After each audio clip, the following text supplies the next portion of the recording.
We were given an assignment for social studies. We were told to make up our own country.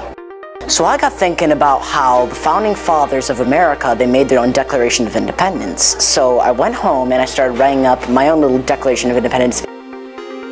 I was thinking about how functioning government would work. It was 5 pages-ish, and they're all put in one big line, so I had to roll the thing up. I absolutely love history. I completely believe that people learn better when there's interaction. There was a ton of interactive stuff that we do in the class. I think a few weeks ago we were studying the Boston Massacre, and we had this little setup where we had this police tape set up on the other side of the classroom, and they had all these different things inside the police tape. It was really, really cool, and we wrote down what we believed happened. We did a mock trial to find whether Columbus was guilty or not of, he did a lot of brutal things to people, so we had to argue and write a whole thing to prepare for this mock trial, and we finally had it. It was so fun. We had this whole week preparing for it. I enjoyed it so much. We try to make history really come alive, but we really try to get kids engaged and make it feel like it's real. One of my favorite days of the year is the first day of the Constitutional Convention, when we have the lights off and we have little candles and quill pens for every kid.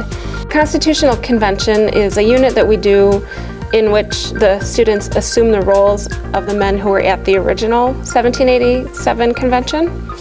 The kids each play a character, and they have to learn the views of that person, and they have to debate as if they were really there. When students get excited, it might sound silly, but it really helps them remember what they're learning. We want the kids to be detectives, not just trusting the first source you're given, looking at the perspective of the source.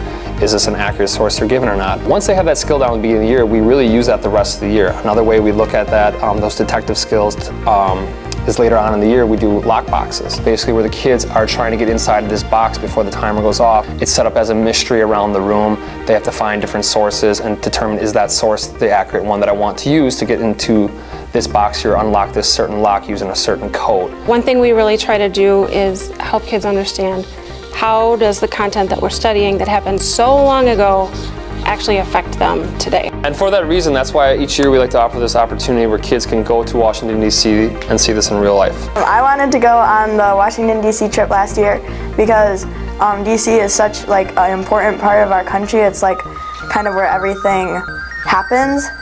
I liked the African American Museum the best because it was very eye-opening.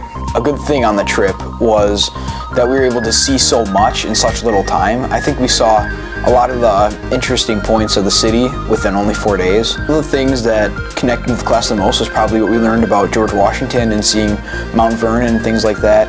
And we got a little bit into Lincoln in our history class, so we got to see the Lincoln Memorial. That was an interesting thing to see. There's a lot of symbolism with that place. Even though we're American history 200-300 years ago as a primary amount of our curriculum, this is stuff that's still affecting our lives today.